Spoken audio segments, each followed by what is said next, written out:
Welcome to Health Data Talks, where industry experts offer bite-sized tips and trends for managing legacy data. Thanks everybody for joining us today. I'm your host, Erik Johnson, Vice President of Marketing here at Harmony Healthcare IT. And today I'm joined by Scott Smiser, CEO of Vism Healthcare. We are actually going to talk about large-scale systems and data migrations today. So really excited to have you join today, Scott. So with that, would you mind just telling us a little bit more about yourself and what you do at Vism? And then how did you get into healthcare IT? And maybe you can kind of start with your journey, if you don't mind. Yeah, thanks, Erik. Thanks for having me. So, a little bit of background about Vism Healthcare. I founded the company about 13 years ago, and it's really been my advisory service, consultative service, work of merger and acquisitions, large-scale projects, et cetera. I spent the last 4 years at Emory Healthcare in Atlanta as the Chief Technology Officer. But, back into advising, back into consulting and working with clients on challenges and problems that they've got. And how did I get into healthcare IT, Erik? That's the million-dollar question. So, back when I got out of high school, I had this great idea that I wanted to become a doctor. And I thought, well, I'll go work at a hospital because surely hospitals will pay for medical school. That's how naive I was back then. So went into a hospital, applied for a position that was actually in the computer department, in risk management in the computer department. And never got out of IT, never went to medical school, went to undergrad and grad, but never went to medical school. So I feel like I'm a failing physician out there, but I've been working alongside physicians and leaders in the healthcare sector for over 34 years. So. Excellent. Along the way, Scott, what were some of the highlights of some of the projects and technologies you worked on over that time? Because certainly you've had a chance to observe all sorts of technology transitions, meaningful use, up until some of the things that are being proposed today. But, throughout that time, what were some highlights of some of those projects that you worked on you feel like that were, sort of groundbreaking for its time? I think back to when I was at Baptist Health, the CIO at the time, he came over and he said, the internet is where it's going. And this is in the late 90s before the boom, and really gave me the space to be able to build out a team that we focused on nothing but internet and intranet development. So we were doing things that no other health systems were doing at the time. We were actually selling code and product that we had developed for our intranet to companies that were reselling it to other health systems across the US. But we also reverse engineered the clinical database of a vendor that no longer is in the market share, but they wouldn't give me the database schema. So we reverse engineered the database and actually built a product that ultimately culminated to us showing them that product. And, ironically enough, about 12 months later, a product came out that looked vaguely familiar to that. So, I think we did a good job, but, I think the coolest era of my career was probably in the early web days of where this was emerging into the internet realm that nobody really knew where this was going to go. And I think a lot were in the opinion that this is just a fad, it's going to go away. We can't live 30 seconds now without Wi-Fi or our phone. So it's interesting how the industry and how society has moved in that full direction. Yeah, absolutely. You've seen a lot in that period of time, which is amazing to look back on all of the technology transformation that's happened. Wanted to shift gears a little bit and maybe talk about transformation around EHRs. And of course, we've seen this over time, prevalence of Epic and shift to adoption of their platform, and certainly the energy that the market has shown to really drive those technology changes from certain EHR vendors over to Epic. And with that, and it continues to happen, right? And there was a time period there we thought that, maybe COVID might slow that down. In fact, it was an accelerant, right? And we still can see that consolidation. Really interested in your perspective When you talk about organizations that are thinking about an EHR migration, over the next 18 to 24 months, what would be a few of the things that a CIO that you would tell a CIO that they really should do when they're considering a migration of that magnitude? What comes to mind in your mind that are things that they should really try to focus on to start with? Yeah, that's a good question, Eric. I think when they embark on something that is as large as an EMR install, or even these days you're seeing organizations pivot, they're doing large scale ERP installs that are just as transformational. You got to have the right people in the right roles for the right reasons. So I think first and foremost, forethought is like getting the right team, whether it's the resources and talent you've got inside your organization or bringing resources outside your organization in to complement the team to be successful. But, when I think of EHR, EMR installs today, I really too often see clients are thinking about archiving needs and all of that as an afterthought. And I really would like to see them thinking about that on the forefront of, what is the data needed to go to the new EHR if they're migrating to Epic? What are those migration scripts looking like to pull the initial feeds out? But more importantly, not to wait to the end of Epic's installation period to start migration, because you're obviously running two different vendors, two different support plans, two different contracts. Getting that work stream started in the beginning, or near the beginning of the launch of the project, and not let that become an afterthought afterwards. I've seen organizations do that, and it's a costly mistake if they wait a year and a half, 2 years. You and I've worked on these conversions. I mean, those conversions can take a year or more just on their own. So it's just lost time. And I really would like to think that the migration scripts and the archiving are not two separate functions, that they're one function that's together. But I mean, organizations really got to get really zoned in on what's your data governance on retention.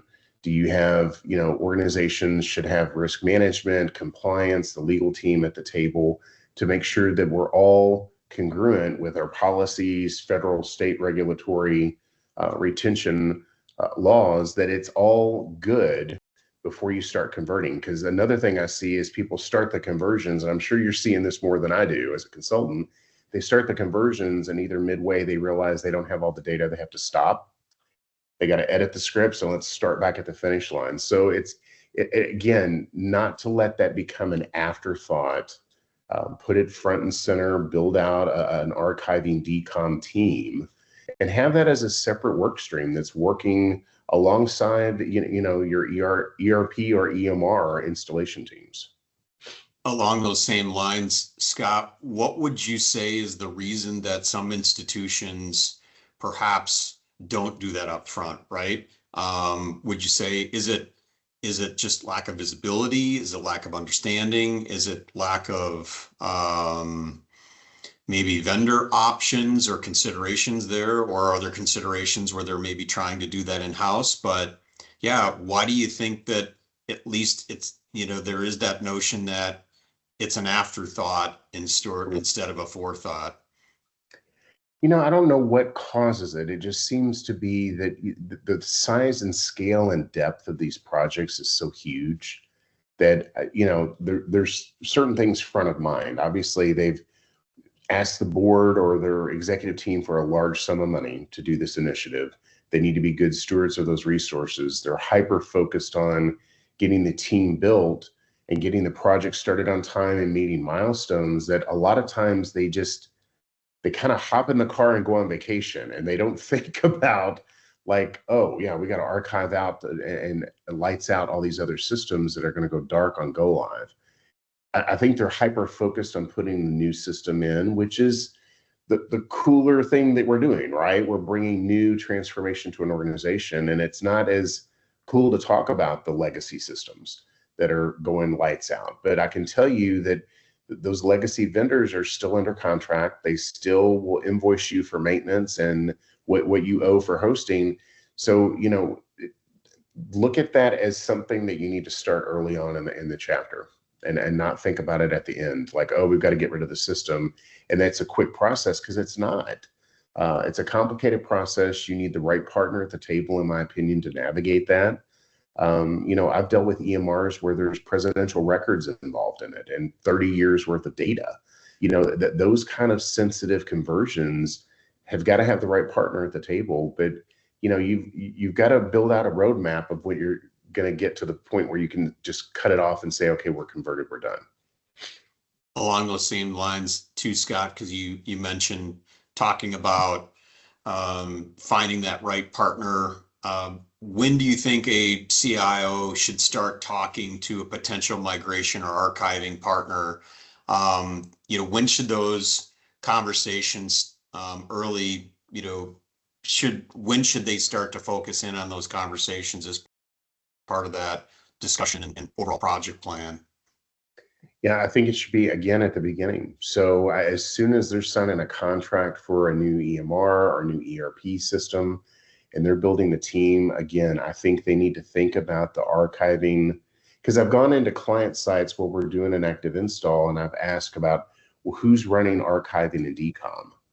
And they're like, well, what's archiving and decom? And I'm like, there's got to be someone, hopefully, there's someone in this organization at a program management, project management level that's running that work stream of, okay, these are the systems that are lights out the day of go live. And these are all the data sets that we need to extract out and archive. But I think more importantly, not to look at the migration or extract scripts that are needed to build the new system as a separate function of archiving. Because the right partner, I mean, we work together. Harmony can do both of those functions, where they can, help you with the extracting and the build of the new system, but also be there day one to help with the archiving. Super helpful. Scott, when you thought about in looking at different types of archiving and migration partners, and this might be even just vendors in general, but what goes into your thinking process, or what do you really look for when you're evaluating a really good technology partner? In this case, we're talking about data migration, but in general, as the CEO of ISM and in your CTO role in your past, but generally, what are some of those qualities you look for in a great technology partner? I look at the complement of the team. I look at who they've got on the team, but I think the biggest thing that always sticks out is I look for partners that truly want to be a partner, that they're not looking at a quarterly transaction to just book a deal or book a book of business and move on, that they're there for the long haul, that, it's someone that is truly a partner in the good times and the bad, but then it's also someone I can turn to say, look, we have a data extraction need, a data archiving need. Because I think as you get deeper and deeper into some of these systems, there's these blind spots that you pick out, that there's different systems or data stores that we didn't think about initially when we scoped out the project. So, not finding a vendor or a partner that just only swims in a couple of those lanes. You want somebody that's got a wide breadth of knowledge. And again, it's not a transactional relationship. It's truly a partnership, because if you think about it, the vendor that you're picking for this, I mean, it's a long-term, it's a marriage, right? You're going to have to store this data for decades, and way after, it's been converted. So you've got to make sure you're picking the right people that truly view the relationship as a partnership and not just as a transaction. Absolutely. How do you utilize, how do I say this?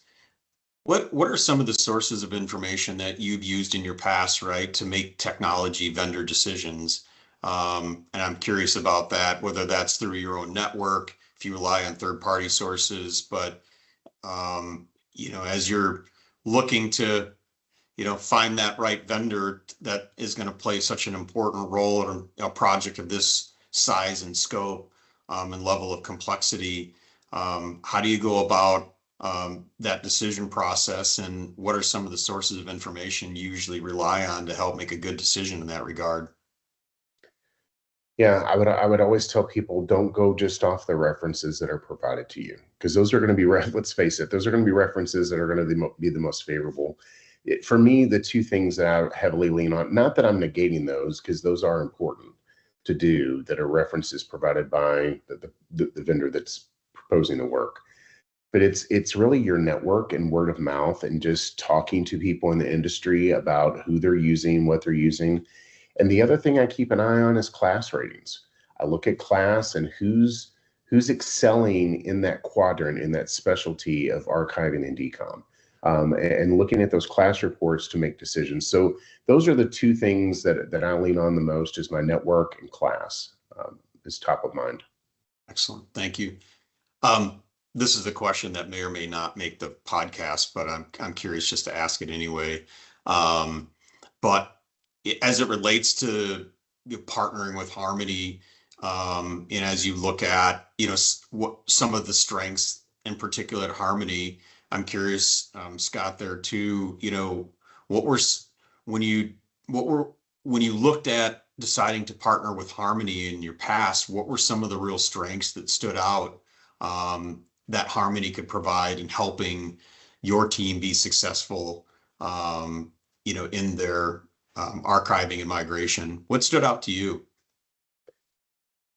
Fair question. I think the two things that stood out to me is not only the product that you all were offering of, just the archival and just the methodology of archiving the data, and then the portal from which to serve the data, and then truly integrate it for the end users that really need, one click away access into that archival data. They don't have to leave a screen necessarily to go find that data.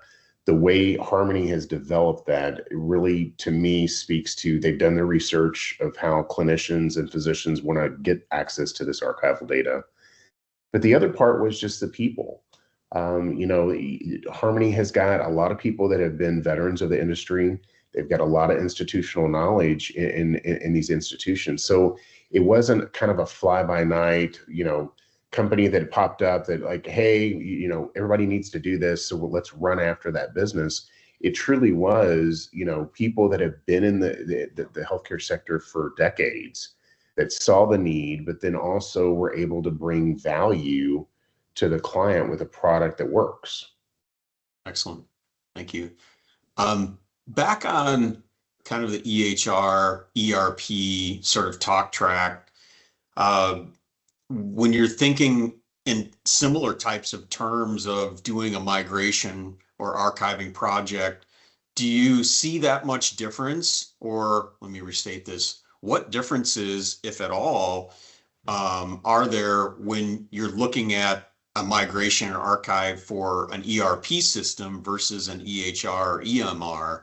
Are they holistically that similar, or what do you see some of the differences between those kinds of projects? And if so, how does that impact kind of that same migration or archiving strategy? Yeah, so I mean, what's interesting with EMR, migrations, extractions, and then archival of those data stores, is that you're legally bound to that data. You're the custodian of that data. In a court of law in the United States, if it's ever brought up, like they need results, the organization will respond to a request by the court. So they're legally bound to keep those records. I think when you get into ERPs, that's where it gets a little gray in some areas where, maybe the organization is not legally bound to keep some of those data sets, but they want to keep it for archival or analytics or interpretation for their own use of their own business, where it's a little more sensitive on the front end with EMRs because you're dealing with patient data. And, not that I want to dilute what an ERP conversion is, but, you've got to make sure that you've got the right data being converted, because people are going to interpret that data for clinical decisions. Excellent. Yeah, thank you. Last couple of questions here. I'm curious, beyond migrations and archiving, conversions.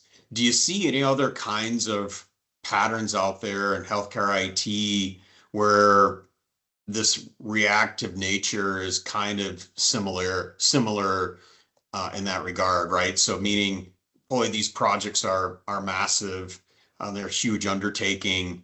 I'm curious if there's other areas where you've seen this kind of play out before, and if so, how has your wisdom or experience, helped apply to other technology areas where those CIOs can really learn from the benefit of history repeating itself a little bit, right? And where we might take a chapter of wisdom, from the past. I think we've gone through several rounds, at least I've been around for several rounds of just consolidation in the market where larger health systems have bought up smaller community hospitals through merger acquisition strategies. And, a lot of times it'll go one of two ways when I come in as a consultant. It's either gone that they converted every single system over to the mothership enterprise and it's done, or they did part of it or none of it and they just brought them into their data center and to their cloud. And they've got to rationalize those applications out long term. I think with what the government's doing right now with healthcare, we're about to see another round of consolidation. So I think having the right partners at the table as a senior leader of I hate to say it, but I mean, merger and acquisition of smaller hospitals to keep them alive with reimbursement changes from them shuttering their doors. Organizations are going to have archiving and decom partners that can get in there and work with them and do a rinse and repeat pretty quickly, because they're going to be under a time crunch and they're not out there necessarily looking. CIOs aren't looking to acquire those hospitals. Those decisions are made by the. Excellent. Last couple of questions here, and these are more future looking, if you will. I'm curious, Scott, just with all of the technology evolution that's happening out there right now, and a kind of a contrast when it comes to healthcare IT and innovation, what keeps you awake at night, right? I think the thing that keeps most executives in these healthcare organizations, and especially IT shops, is just the advent of ransomware attacks. Security has got to be top of mind with these organizations. I mean, too often you flip open a browser and you read about another health system that's been attacked and locked out of their data and locked out of their systems. So just having a very strong security posture on protection of those networks, protection of those data sets. But ransomware, it seems like healthcare is just an easy target right there in the market. Where do you see the level of importance of archiving playing a role in helping provide a level of security around that foundation? It's interesting because I think most people would look at Harmony or some of the portals and services you all offer as just a one and done. It's just an archival type solution. But I mean, I could see very easily where Harmony could potentially pivot to be a nearline or, a DR type instance of certain data sets, that it's not just read only, it's read write. And then once those original systems are restored, they could potentially you all could potentially play those transactions back into the host system. So, it'll be interesting to see where that goes. But I think, there's potential market share that, a lot of organizations are looking at, okay, the what if situation. What if this system fails? Could we live without it for 3 weeks or a month? And there's some of those systems, Erik, you just can't live without. I mean, you can't function that. We've seen too often where if it's a block of time more than a couple of hours, clinicians don't necessarily have that muscle memory of how to do things manually, that they are so dependent on these systems and the automatic alerts and the scanning that when they have to do it manually, it's not something that's fresh muscle memory for them. Yeah, absolutely. Last question. What's got you the most excited about technology innovation that you see in healthcare today? I think without question right now, it's artificial intelligence. The way it's moving and the speed at which it's moving in the industry and in the world, really, it makes me pause some days that I'm seeing. I was talking to, a startup company out of Stanford a couple of days ago, and they literally have got an AI assisted caregiver for long-term chronically ill patients that it will call them on a phone and have a conversation with them. And I've played some of it, and I'm like, it is scary and exciting at the same time how real some of this stuff feels. And I feel where AI is really going to change the game is, hopefully, in my opinion, is making healthcare more accessible and friendly to patients. I've always joked that it's like the only industry, and I've been in it for 34 years, it's the only industry that's 24/7 that we operate like a bank Monday through Friday, 8 to 5. That, there's some services until, we've really gotten into mobile apps and accessibility of things, because patients want to do stuff at 10 o'clock at night or 2 o'clock in the morning sometimes, or Saturday afternoon at 3.